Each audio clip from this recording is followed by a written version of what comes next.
Welcome back to Squeal, of course, is our second segment, and we are joined, of course, by a lovely gay family, the lovely Barry Hoovel and John Wise, and John's daughter, Melanie. Put your hands together for them. Welcome. Now we're going to find out all, and of course the rest of our panel are back.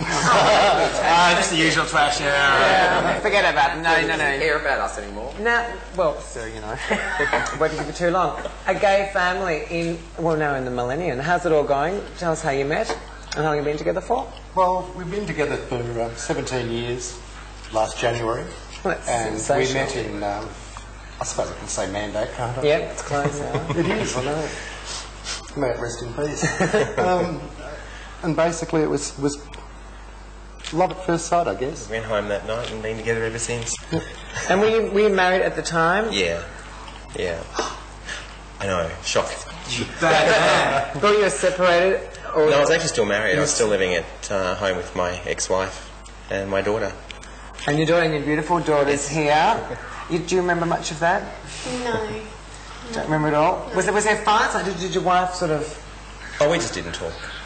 It was easier. So was it easier for her that you sort of like left for another man than another woman? Do you think? Because some people say, if you'd left me for another man, you know, they get all like spastic that another woman they'd be so jealous of, but another man they can sort of cope with. She didn't. No, she would have. I think she would have found it better if it was another woman.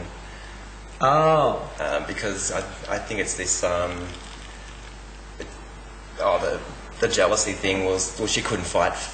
She couldn't. She couldn't use her sexual feminine No. wiles to bring you back. No, so... Did you ever meet the wife? Oh yes, I've met her a few times. She nice to you?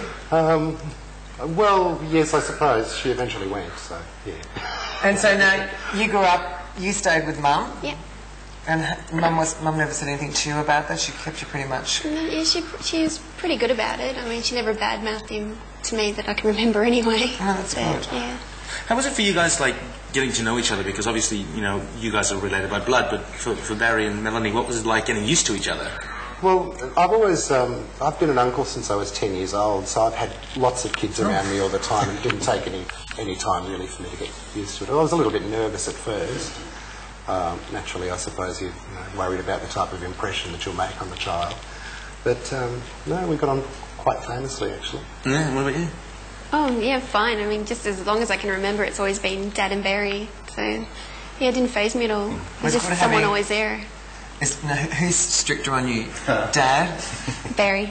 Barry? I was the nasty one. I didn't want to get in the bad books. No. Oh, Dad was... normally they say that the dad's harder and... No, my dad's a big softie. Oh! And then you went off to live in Canada? Yeah.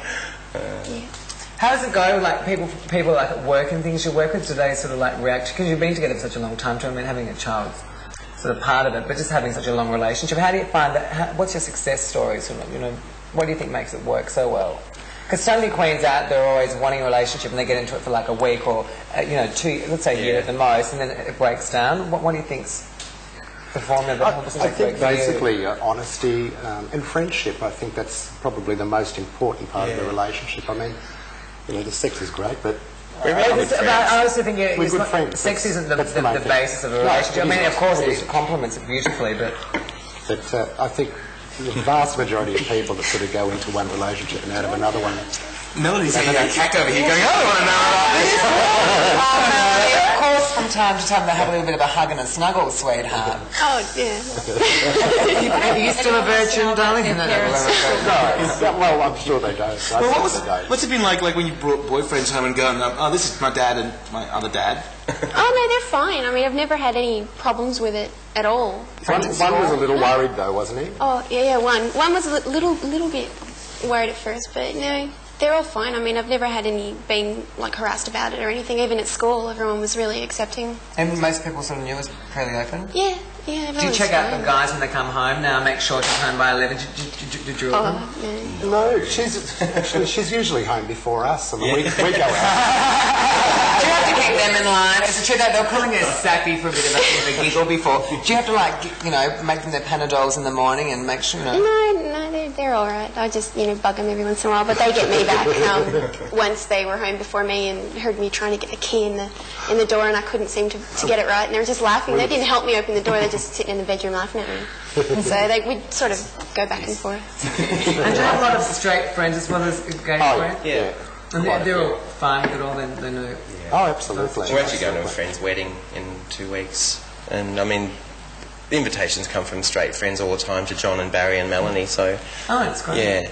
And relatives. The relatives are really great too.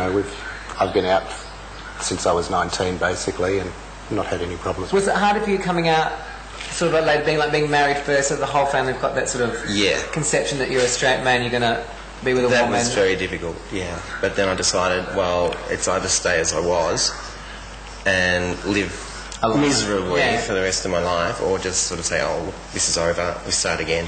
Did you all sort of know you were gay, and just was at the times it was like you were sort of, I know it was a lot harder, years and years ago too. Well, it was. I mean, I was married in 76. I was 4. Thank you, Tabitha. I was 4, so you reached out to me a liar. Bitch. Yeah, but the timing was the thing. I mean, your grandparents and your parents, when you're going to get married, when you're going to have kids, you go through school, all your mates are straight. Or so you thought. Do you see them at mandate? Yes. Well, do you have any other friends that have someone gay in their families that they know? I have a friend in Canada I've got 2 friends in Canada. One of them, his mother was gay, and one of my friend's uncles is gay. Did you find that there was a lot to relate? No, we never really talked about it much. It was just, we had something in common, and that was about it. Ah. So never really went into it too much. All right, you'll be able to help us with our next topic. Our topic of discussion now will be you've got to give me words of wisdom that a parent has given you. So they might have said, my grandmother always says, she says to me, do unto others as you'll have them do unto you. And she says it over and over and over and over and over again. And I sort of know where she's coming from, but it just slips out all the time. Skye. Let's see, my mum would say to me most often, I remember this from when I was very young, if you have trouble with boys, go for the balls. She still says that now, and she's taken to telling everyone and anyone about the wonderful advice she gave me when I was young. And have you used works. it in motion? Yes, I have. I've used it from a very young age, and it works like a charm. It's a very sore one too, isn't it? Remy? For me, I suppose the 2 things that I remember is that my mother always used to do one of those strange paradoxes, which is like, well, why haven't you done it? Everybody else has done it, so why haven't you done it? And then, of course, like, you do something bad, and you'd say, well, everybody else did it. And she'd go, well, you're not like other people. You're not everybody else, you're my child. Exactly. So that's the one I remember from my youth. And the one I remember from nowadays, because she's Catholic, is, you never write, you never call.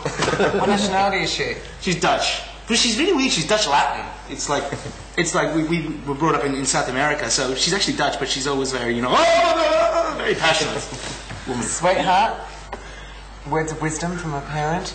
I know them. Probably nothing. Thanks, Remy. Wise words of wisdom? Every time I used to leave the house, my stepfather used to always say, he'd either say, no glove, no love, or watch out for sweaty palms. Well, it's good. There's a good safe sex one. You've got to keep that one. Safe sex is very important. That's right. No glove, no love. The goal is safe. It's not on. It's not on. Hi to Kerry if you're watching. Hi, Kerry. And what about those 2 guys? What do they give you? Dad always marry for money. Married? Did you do that, Dad? No. I don't know. Nothing like short. We'd always have like really long talks about things. So I can't. I'm going out the door. Yeah. What did Mum say to you, Aaron? Well, she always told me to stay away from ethnic women, which was really strange because she was Dutch herself. So. But I did. I still abide by it. I have indeed. I have. Yeah. John, darling. My mum used to say, don't get your girlfriend pregnant. I mean, I don't think I even had sex with a girl until I was about 18 or 19, so...